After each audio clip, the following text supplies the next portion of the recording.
Good evening aspirants. Welcome to the Hindu News Analysis by Shankar IAS Academy. The list of articles that has been chosen for today's analysis along with the page numbers of Chennai, Bengaluru, Delhi and Thiruvananthapuram editions are provided here. The link for the handwritten notes in the PDF format and the timestamping for the given articles is provided in the description box below. And for the benefit of smartphone users, the timestamping is also provided in the comment section.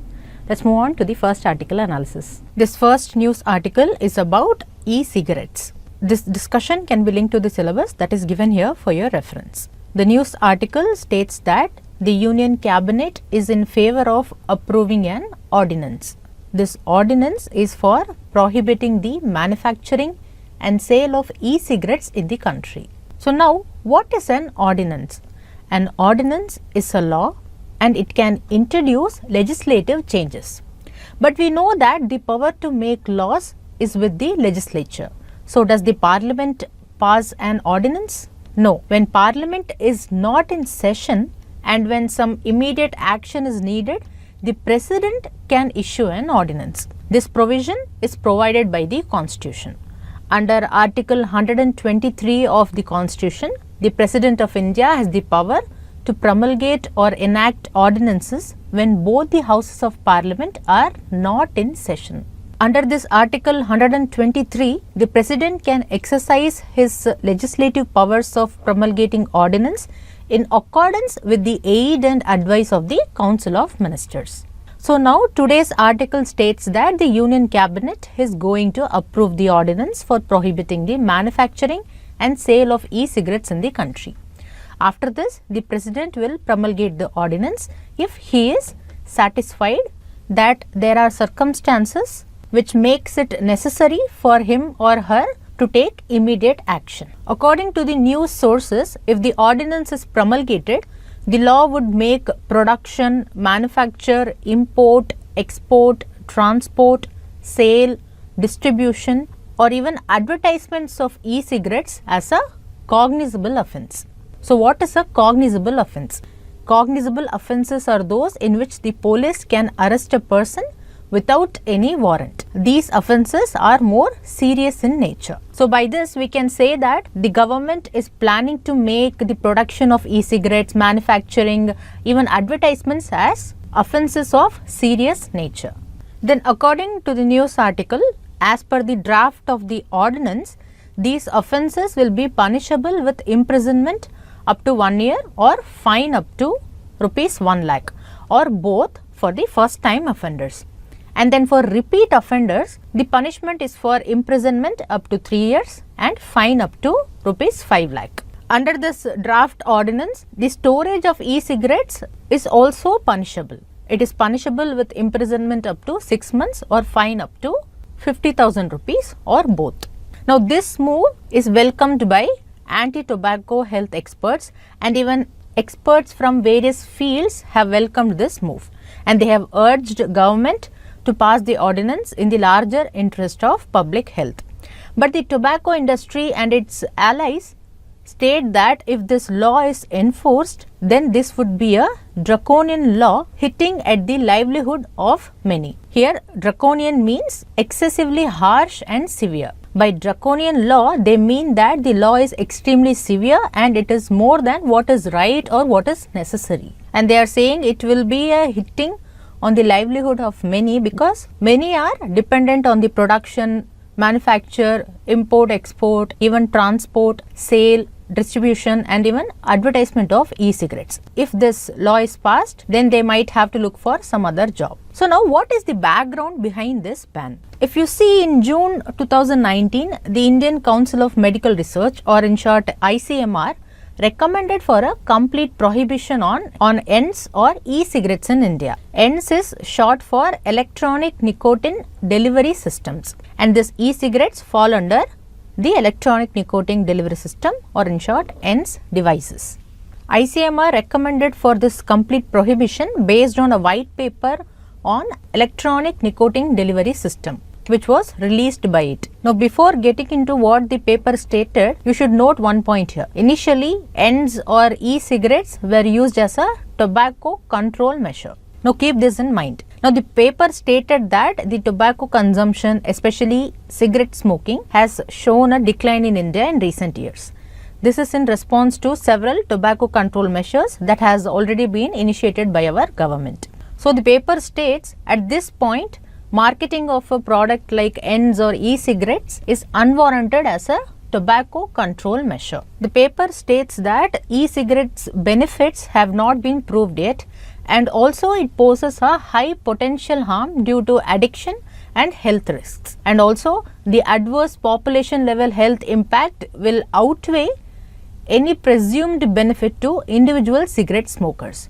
Moreover, it can open a gateway for new tobacco addiction also, which is a potential threat to the country's tobacco control laws and ongoing tobacco control programs and efforts. So now, what are these ends or e-cigarettes?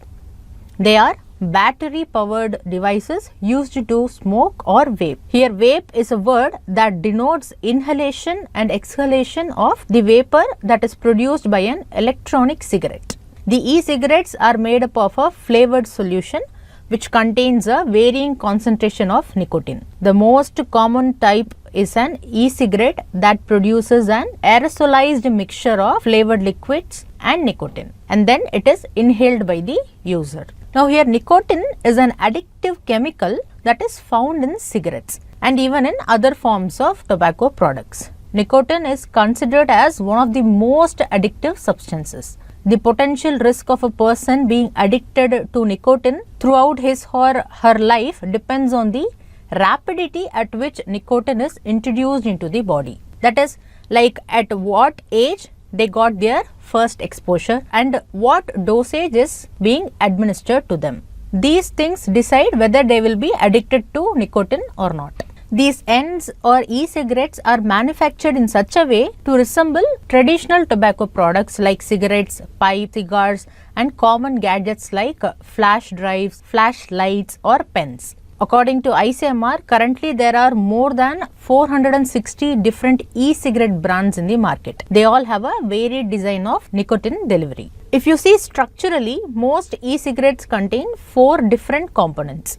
The first component is a cartridge or reservoir which holds a liquid solution containing varying amounts of nicotine with flavorings and even other chemicals like e-liquid or e-juice. Then it contains a power source, which is usually a battery. Then the next component is heating element, and then it also contains a mouthpiece that the person uses to inhale. So now this is the description about ends and e-cigarettes. Now the paper published by ICMR states that the use of e-cigarettes adversely affects almost all the human body systems. The impact is across the life course of a human being. That is, the impact is from the womb to tomb. These devices contain other ingredients such as flavoring agents and vaporizers which are found to be harmful for health. A typical device contains about as much nicotine as a pack of 20 regular cigarettes.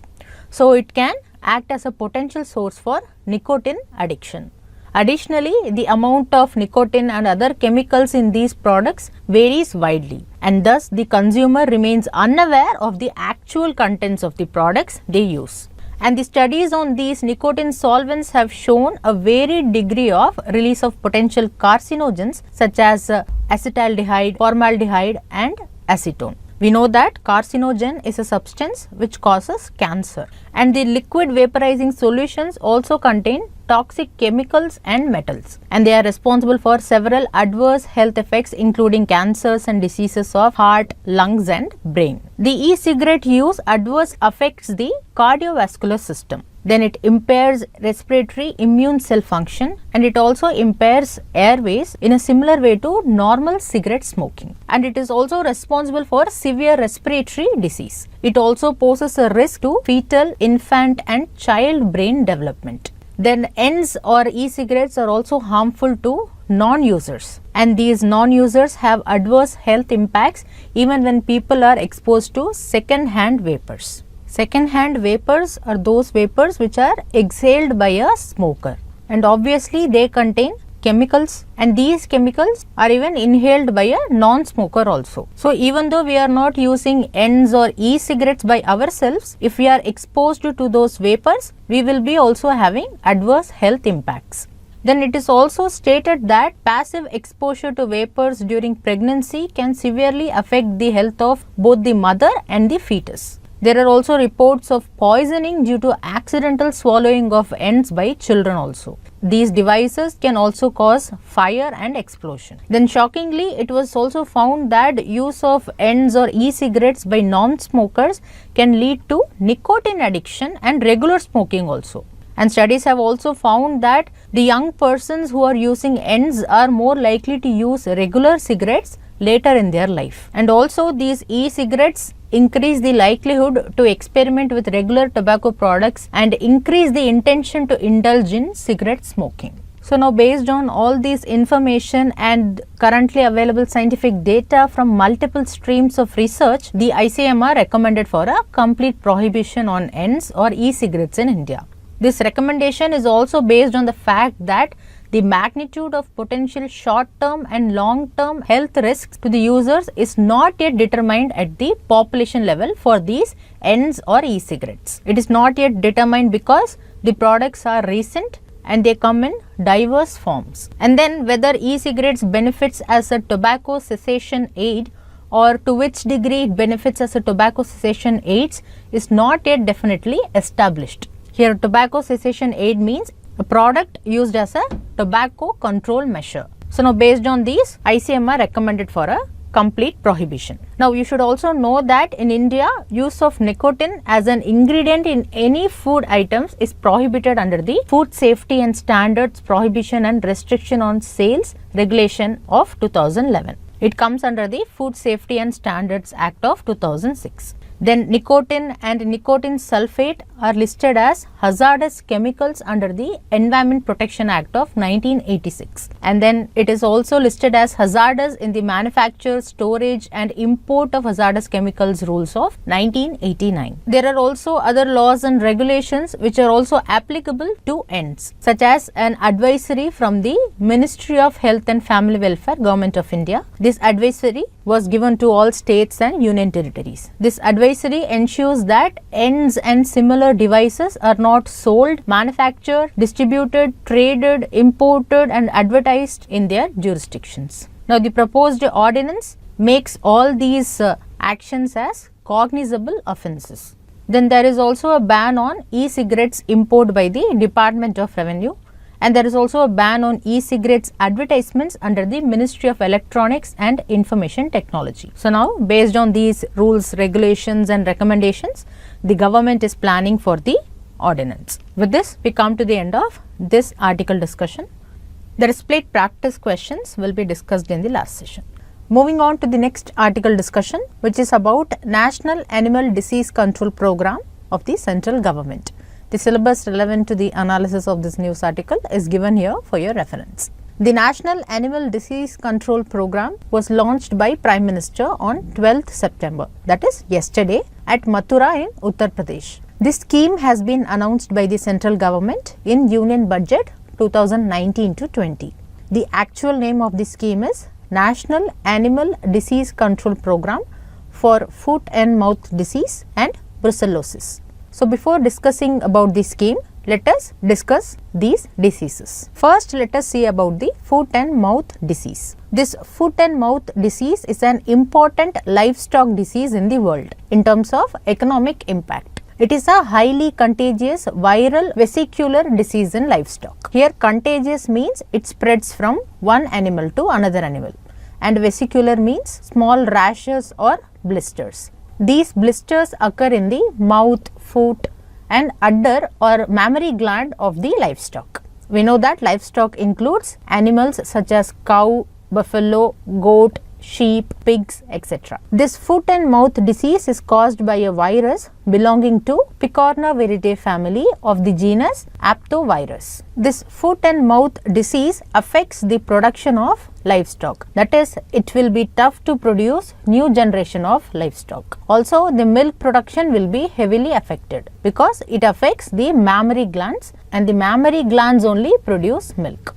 So, the milk trade will be affected. This is why we saw that foot and mouth disease is an important livestock disease in the world in terms of economic impact. Then it is a transboundary animal disease. That is, it spreads from one country to another. The disease is endemic and widely prevalent in South Asia. The outbreak of this disease happens at regular intervals in the countries of South Asia. Foot and mouth disease can be controlled by mass vaccination of cattle at regular intervals. So, vaccination will be given till the incidence of disease comes down to negligible levels. This foot and mouth disease primarily affects cows and buffaloes. So, if cows and buffaloes are properly vaccinated, then the spread of this disease can be controlled. Now, let us see about brucellosis. Brucellosis is also a contagious disease. It is caused by a bacteria which belongs to the genus Brucella. In cows and buffaloes, the disease affects the reproductive organs and the udder, that is the mammary glands. The bacteria are shed in milk, or they are shed via the aborted fetus or via other reproductive tract discharges. So, brucellosis is commonly transmitted to other animals by direct contact with affected animals, or it is also transmitted in an environment that has been contaminated with discharges from infected animals. Hence, we call brucellosis as contagious. Also, the milk production will be reduced because of this disease. So, we can see that brucellosis is harmful especially to the female animals because both the reproduction and milk production will be affected. Currently, vaccine is available for brucellosis to treat the infected animals. Now, know that India introduced a special program to tackle the spread of foot and mouth disease. In 2003, the government of India came up with Foot and Mouth Disease Control Program. This was introduced as one of the component of the scheme named as Livestock Health and Disease Control. This Livestock Health and Disease Control is a centrally sponsored scheme.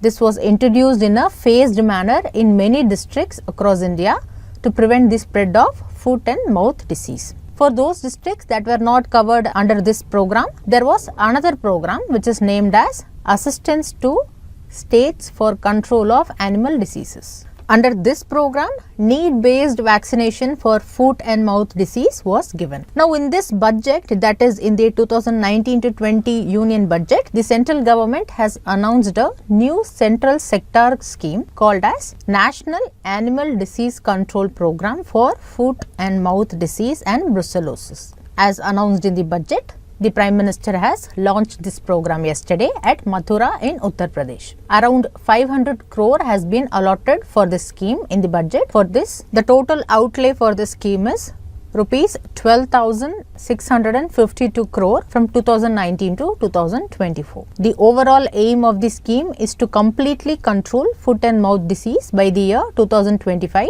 with vaccination. Also, foot and mouth disease should be eventually eradicated, that is, it should be eliminated by the year 2030.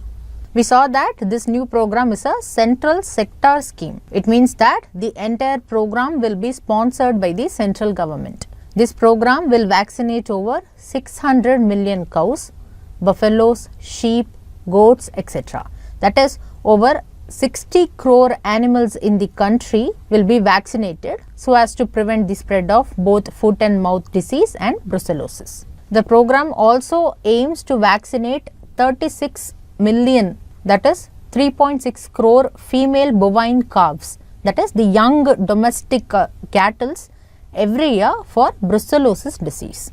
So, this program will result in increased domestic production and also in increased export of milk and livestock products. And know that this scheme comes under Ministry of Fisheries, Animal Husbandry and Dairy. Now, along with this, during the launch of this scheme, the Prime Minister has also mentioned the model that is followed in the country of Rwanda. This program of Rwanda is called as Girinka program. The word Girinka is translated as may you have a cow. This word describes a centuries old cultural practice of Rwanda. The practice is that a cow is given by one person to another as a sign of respect and gratitude. This program was started by Rwanda to address the high rate of childhood malnutrition and also to reduce poverty. The program also aimed to integrate the livestock management with crop farming. The program has contributed to an increase in agricultural production in Rwanda, especially milk production and products, and the program has also reduced malnutrition and it has also increased incomes. In addition to this, the program is also aimed at promoting unity and reconciliation among Rwandans based on the cultural principle. It is the cultural practice that we saw that if a cow is given from one person to another, it establishes trust and respect between the giver and the beneficiary. So, under this scheme, a cow is donated to each household. The first calf produced by the cow is then given to the government. Then the government donates it to other villages who do not have a cow. So, this works like a chain. This Rwandan model creates a network of employment. This scheme also helped to ensure that cow, livestock and milk production became part of the rural economy of Rwanda. Now, also remember that in July 2018, our Prime Minister visited Rwanda. At that time, he donated 250 cows to Rwanda as a part of this program. So, just remember this Girinka model. So, whenever you are studying about some new country, try to know one or more important geographical features of that country. So, let us see in brief about Rwanda. Rwanda is a landlocked country. It is situated in Central Africa. This country lies to the south of equator, and also know that the Tropic of Capricorn does not pass through Rwanda. Rwanda is bordered by Uganda to the north, Tanzania to the east, Burundi to the south, and the Democratic Republic of Congo to the west. Then know that Kigali is the capital of Rwanda. The population is predominantly female. Female are 51.8% of the total population. And whenever you study about Rwanda, know about Rwanda genocide of 1994. The population of Rwanda consists of two communities. One is Hutu and other one is Tutsi. Hutus are the majority and Tutsi are in minority. About 85% of Rwandans are Hutus, but the Tutsi minority dominated the country for a long time. In the year 1959, the Hutus overthrew the Tutsi minority, and many Tutsis fled to neighboring countries including Uganda. Then in the year 1962, Rwanda got independence from Belgium. At the same time, Tutsis formed a rebel group called as Rwandan Patriotic Front. In the year 1992, these rebels fought against Rwanda, and a ceasefire agreement was signed between the Hutu majority government and the Tutsi rebels. But the Hutu extremists were not happy. This led to killing of people belonging to Tutsi. It is said that more than 8 lakh people were killed in this mass genocide. After this, the Tutsis won the war and they started to rule Rwanda. If you are interested to know more about this Rwandan genocide, you can watch a Hollywood movie named Hotel Rwanda, which is based on this genocide. With this, we have come to the end of this article discussion. The split practice question will be discussed in the last session. Moving on to the next article discussion, which is based on an editorial about reducing the global greenhouse gas emissions. The discussion can be linked to the syllabus that is given here for your reference. We know that climate change is a global problem. It affects the entire population of the world.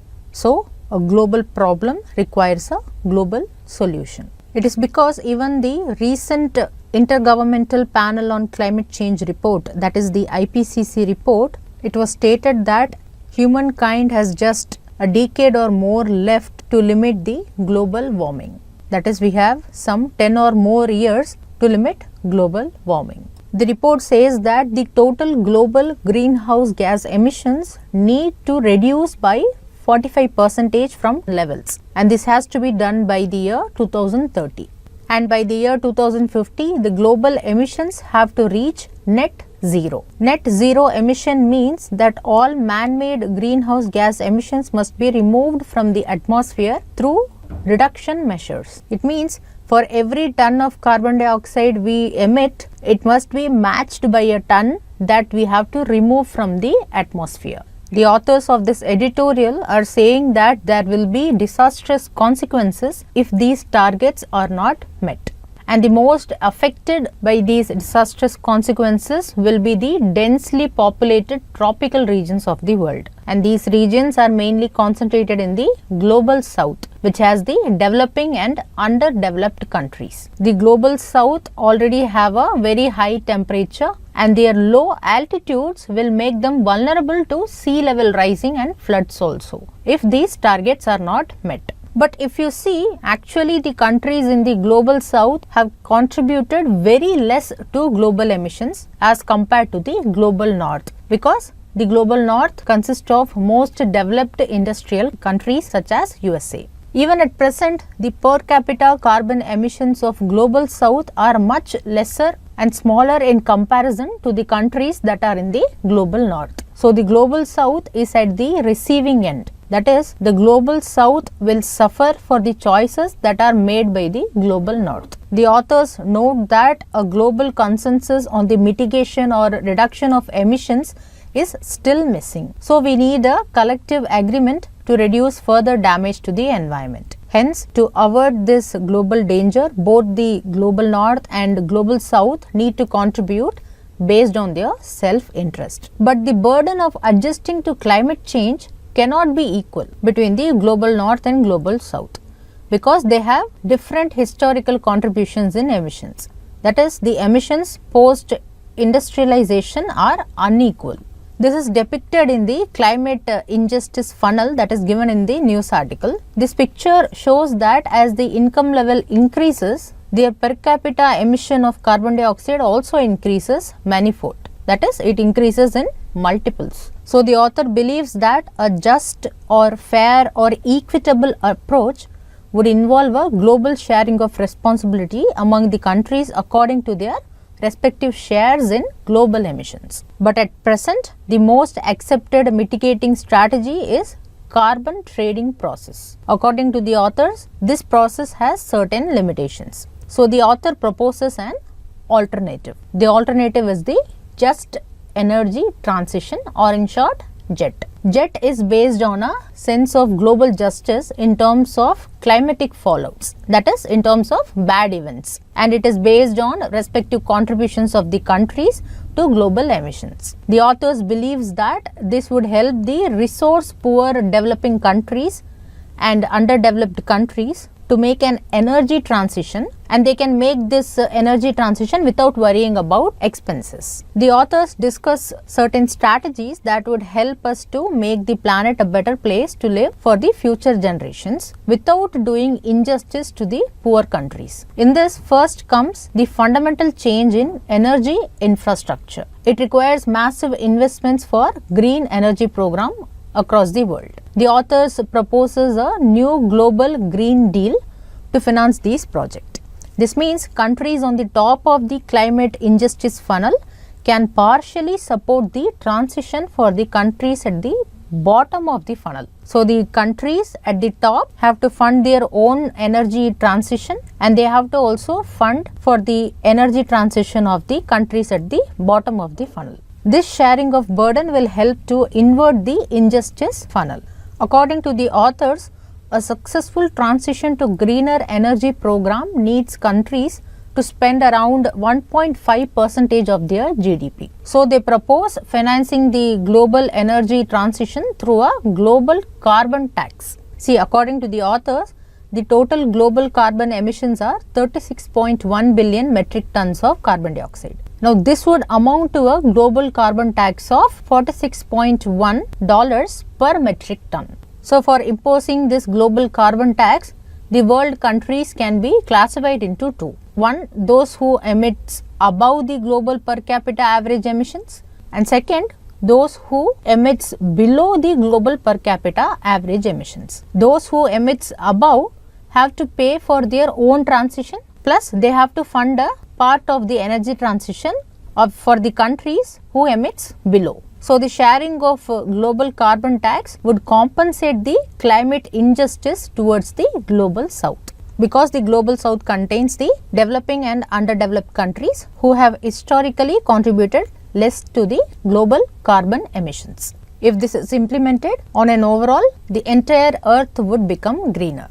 Now, under this method, the countries can be divided into payers and beneficiaries. At present, the global average of carbon emissions is 4.97 metric ton per capita. So, all the countries with emissions above this level are payers who will finance energy transition. In this level, there are total 68 countries. And the countries which emit below this level are called as beneficiaries. And in this, there are total 135 countries. they are called as beneficiaries because they will receive funds from the payers.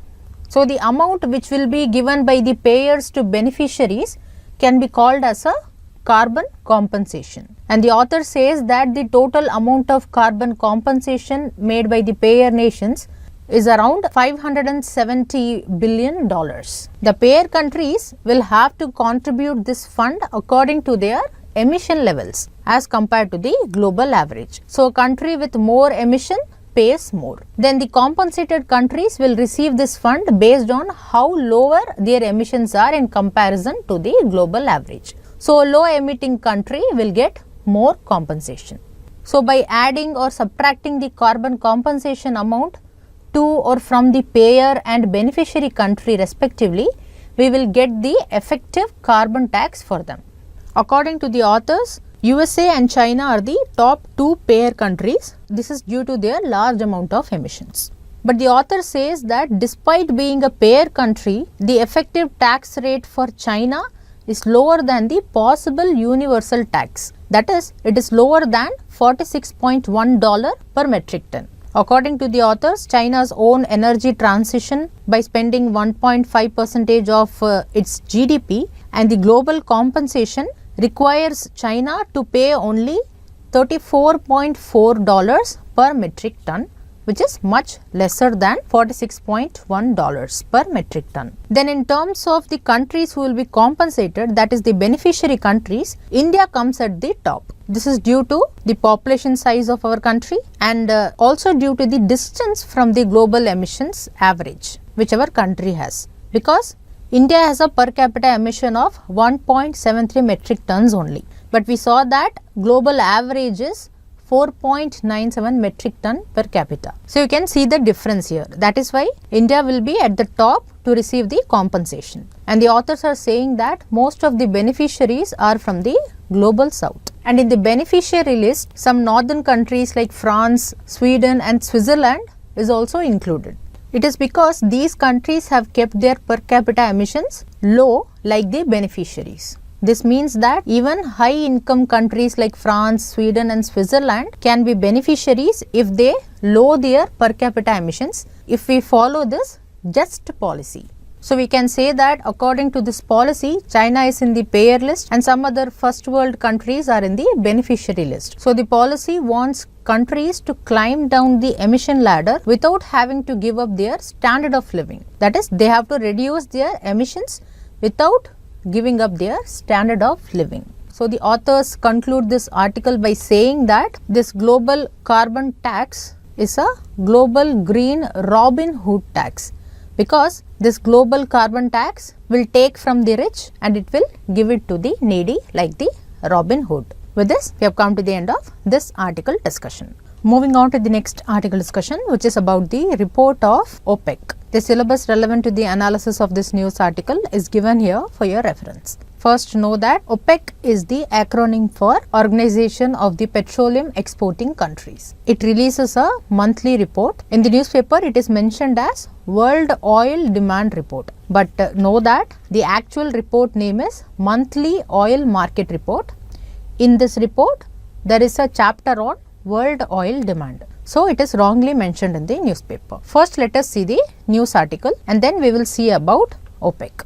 This report has said that even though India's growth or economic expansion has slowed down, there will not be any slowdown in India's demand for oil. It means that India's oil demand will increase this year as well. At present, as on July 2019, India's oil consumption is 4.44 million barrels per day. It is projected to rise by 3.21%. So, by the end of 2019, India's oil consumption will be 4.88 million barrels per day, and in the year 2020 it will again rise by 3.36%. So, India will be consuming 5.05 million barrels per day. From this we can see that India's oil demand will only increase and there is no sign of decrease in this. If we see in terms of growth in demand, India will be ahead of China since China's oil demand is slightly lower when compared to India. But if you see, USA is the largest oil consumer in the world and the second largest oil consumer is China. The report also mentions that the world oil demand is expected to grow by 1.02 million barrels per day in the year 2019. Before this report, it was projected that the world oil demand would be expected to grow by 1.1 million barrels per day in the year 2019. So, we can see that the present projections have lowered. The present projections are low because the oil demand has reduced in many countries in the first half of the financial year 2019. In addition to this, slow economic growth is projected in many of the nations. So, the oil demand projections have been lowered by OPEC. See, even Indian economy is growing slower. India's GDP growth slowed down to 5% in the first quarter of the financial year 2019 to 20. That is in the months of April to June. Whereas, if you see the growth in the first quarter in the previous financial year, that is in the year 2018 to 19, it was 8%. So, we can see that there is an economic slowdown in India. So, now let us discuss about OPEC in brief. As we saw earlier, OPEC stands for Organization of Petroleum Exporting Countries. It is a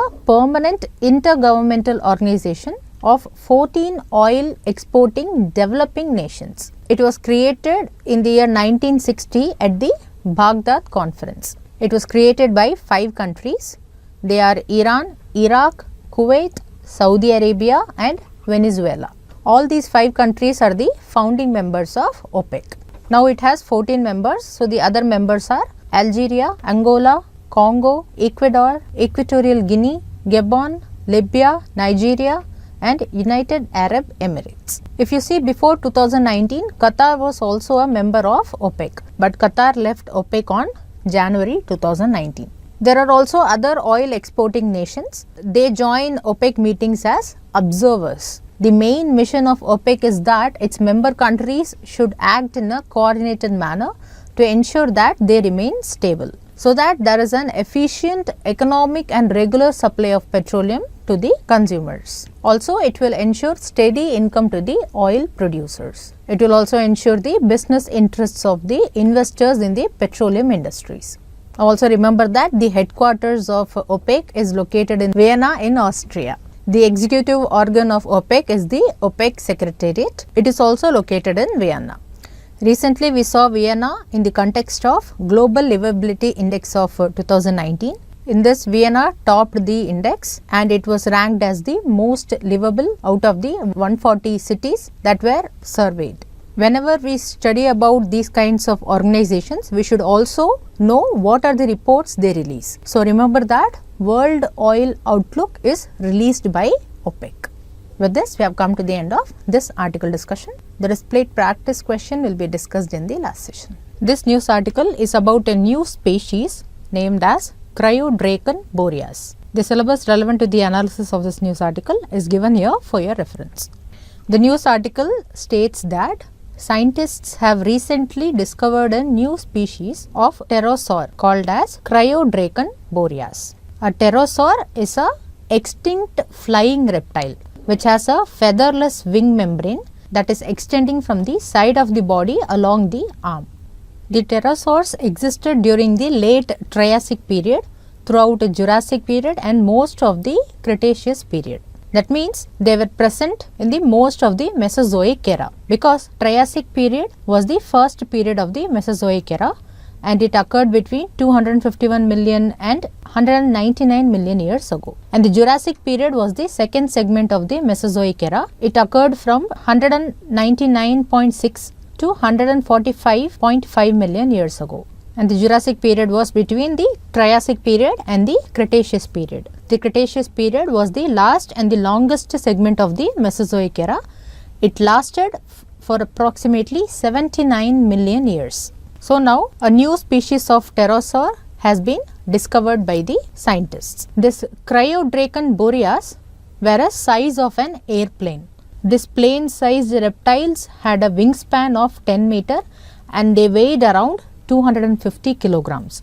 Scientists call this discovery as a great discovery because it helped them to identify Cryodracon as being distinct from Quetzalcoatlus. This Quetzalcoatlus is another giant pterosaur. And initially, the scientists mistook Cryodracon as Quetzalcoatlus. The scientists are saying that Cryodracon boreas ruled over primeval or the ancient skies above the T-Rex, Triceratops and other dinosaurs of the late Cretaceous period. Know that T-Rex lived throughout what is now we know as Western North America during the Cretaceous period. The scientists are saying that the Cryodracon boreas was hiding in a plain sight, meaning that the species was there but they failed to identify it as a separate species. They are saying this because the remains of Cryodracon boreas was first discovered almost 30 years ago in Alberta, which is in Canada. So the scientists are saying that even after finding the remains of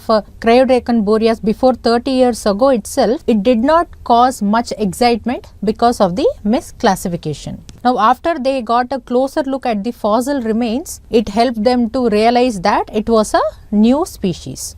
According to the scientists, this Cryodracon boreas lived almost 77 million years ago, and it had a similar food habit like other winged reptiles which lived during the same period. And this Cryodracon boreas was a carnivorous, and it probably fed on lizards, small mammals and even baby dinosaurs. With this, we have come to the end of this news article discussion. Moving on to the last article discussion for the day, which is about Mental Healthcare Act of 2017. The syllabus relevant to the analysis of this news article is given here for your reference. The Mental Healthcare Act is in effect since April 2017. It is an act for the persons with mental illness. It will provide mental health care and services to those persons who are suffering from mental illness. This act will also protect, promote and fulfill the rights of such persons during the delivery of the mental health care and services. Now also know that the Convention on the Rights of Persons with Disabilities was adopted by United Nations on 13th December 2006. This convention entered into force on 3rd May 2008 and India is a signatory to this convention. India ratified this convention on 1st October 2007. As per the Article 4 of this convention, it is necessary to align and harmonize the existing national laws with the said convention. In accordance with this, the Mental Healthcare Act of 2017 came into force. In this act, the term mental illness has been defined. According to this act, mental illness means a substantial disorder of thinking, mood, perception, orientation or disorder in memory of any individual. When there are such disorders, it would impair, that is, it would weaken or damage the judgment, behavior and capacity to recognize the reality, or it will damage the ability to meet the ordinary demands of that individual's life. And the definition for this mental illness also includes the mental conditions that are associated with the abuse of alcohol and drugs. This act also mentions that mental illness does not include mental retardation. Mental retardation is a condition of arrested or incomplete development of mind of a person. It is specially characterized by subnormality of intelligence, that is, who are having low IQ levels. So from this definition, we can see that mental illness also includes the mental conditions that are associated with the abuse of alcohol and drugs. So now let us come to the news article. In May 2019, around 23 inmates, that is those persons who lived in an illegal de-addiction center in Pinjore, were rescued by Haryana police. All of them were addicted to drugs. After being rescued, these inmates were shifted to the government de-addiction center so as to treat them for the mental conditions that is associated with the abuse of drugs. The news article mentions that Haryana police has pioneered, or they are the first to start registering a case under Mental Healthcare Act of 2017. They have registered a case under Section 100 of this Act. Section 100 of this Act mandates protection and rehabilitation of a person with mental illness who is found wandering or otherwise. This section also explains the duties of the police officer about how they have to deal with the persons with mental illness. Then the subsection 1 clause A of this section states that every police officer who is in charge of a police station shall have a duty to take under protection any person who is found wandering within the limits of the police station. If the police officer has a reason to believe that that particular person has a mental illness and he or she is incapable of taking care of himself or herself. Then subsection 1 clause B of this section states that every officer in charge of the police station shall have a duty to take under protection any person within the limits of the police station if the officer has a reason to believe that the person might be a risk to himself or others by the reason of mental illness. So these are the two conditions under which a police officer can take any person under their protection. Then subsection 4 of section 100 states that such persons shall not be detained in the police lockup or they shall not be detained in prison in any circumstances. And subsection 7 of this section states that in case of a person who has mental illness, if that person is homeless and is found wandering in the community, then a first information report, that is FIR of a missing person, shall be lodged at the concerned police station. And the station house officer shall have a duty to trace the family of such person, and they have to inform the family about the whereabouts of this particular person. So these are some of the rights with respect to the persons with mental illness. With this, we have come to the end of news article discussion session. The split practice question will be discussed in the next session. We have come to the last session for the day, that is the practice questions discussion session. This first question is about e-cigarettes. 3 statements have been given and we have to choose the correct statement. If you look at the first statement, it can be divided into 2 parts. The first part is e-cigarettes are battery powered devices which are used to smoke. Now this part is correct. We saw this during our discussion. And the second part says it does not contain nicotine. Now this part is wrong because e-cigarettes are made up of flavored solution which contains a varying concentration of nicotine. So this means statement 1 is wrong. So you can eliminate option A and option B which contains statement 1. Now the second statement is a bit confusing because you may not be sure whether e-cigarettes contain these, that is whether it contains acetaldehyde, formaldehyde and acetone, and you may not be also sure whether they are carcinogens, that is whether they cause cancer or not, and we may not always remember every detail about a topic. So in this situation, if you see the remaining options C and D, in both these options statement 2 is mentioned and only one option contains statement 3. So this means based on this question statement 2 should be correct, and just now we have to say whether statement 3 is correct or not. The statement 3 states the use of nicotine as an ingredient in any food item is prohibited under the Food Safety and Standards Act of 2006. Now during discussion we saw that use of nicotine as an ingredient in any food item is prohibited under the Food Safety and Standards Prohibition and Restrictions on Sales Regulation of 2011, and this regulation comes under Food Safety and Standards Act of 2006. So this means it is also prohibited under this act. So this makes this statement as a correct statement. So finally we can arrive at the option D, 2 and 3 as the correct answer to this question. But also remember that e-cigarettes contain acetaldehyde, formaldehyde and acetone, and all these 3 are carcinogens, that is they are cancer causing elements. If you look at this next question, it is about National Animal Disease Control Program. The question asks, this program aims to eradicate which of the following diseases in livestock? 3 diseases have been given. One is foot and mouth disease, second is anthrax, and third is brucellosis.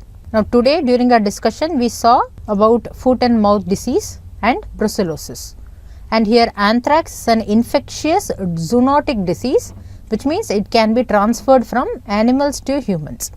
It is caused by a bacterium called as Bacillus anthracis, and this anthrax disease is not covered under this National Animal Disease Control Program. So you can eliminate option B and D, and we know that foot and mouth disease and brucellosis are included in this program. So the correct answer to this question is option C, 1 and 3 only.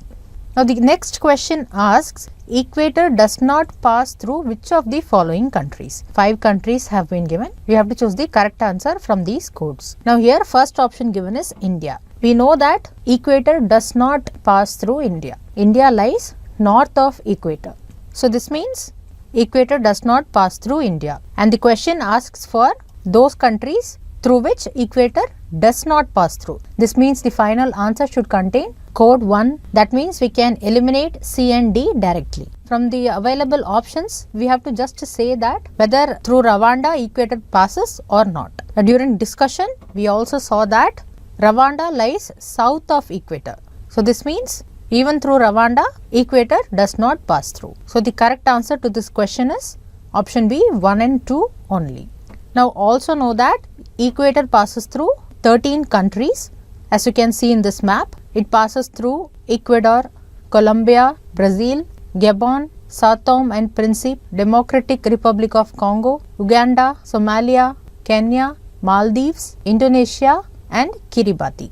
Now this next question is based on Organization of Petroleum Exporting Countries, that is OPEC. The question asks which of the following countries are the members of OPEC. 4 countries have been given and we have to choose the correct answer from the code given below. Now in these options, India is also given. OPEC is a organization of petroleum exporting countries. And we know that India usually imports high quantities of petroleum and is depending on the petroleum exporting nations for its energy needs. So this means we can eliminate India. So this means from the options, India can be eliminated. So that means the final answer should not contain option 3. So we can eliminate options C and D. Now the remaining 3 options are Saudi Arabia, Qatar and Iran. If you would have answered this question last year, then the final correct answer to this question would be option B, 1, 2 and 4 only. But Qatar left OPEC on January 2019. It is not a member currently. So we have to eliminate Qatar also. So the final correct answer to this question is option A, 1 and 4 only. Also remember that along with Saudi Arabia and Iran, Iraq, Kuwait and Venezuela are the founding members. And the other members are Algeria, Angola, Congo, Ecuador, Equatorial Guinea, Gabon, Libya, Nigeria and United Arab Emirates. Now in this question 2 statements have been given and we have to choose the correct statements. First statement states India is a signatory to the Convention on the Rights of Persons with Disabilities. Now this statement is correct. India is not only a signatory but India also ratified this convention in the year 2007. And this convention was adopted by United Nations in the year 2006 and it came into force in 2008. So this statement is correct. Now the second statement states based on the convention requirements, India enacted the Mental Health Care Act of 2017, an act to provide for mental health care and services for persons with mental illness. We know that it is an act which provides for mental health care and services for persons with mental illness. So this part of the question is correct. Now we have to know whether this act was enacted based on this convention. Yes, it was enacted based on the Article 4 of this convention, because the Article 4 of the convention says that it is necessary to align and harmonize the existing national laws with this convention. So in accordance with this, the Mental Health Care Act of 2017 came into force. So this means both the statements are correct. So the final correct answer to this question is option C, both 1 and 2. With this, we have come to the end of today's sessions. If you like the video, don't forget to like, comment and share, and do subscribe to Shankar IAS Academy YouTube channel for more updates on civil service examination preparation.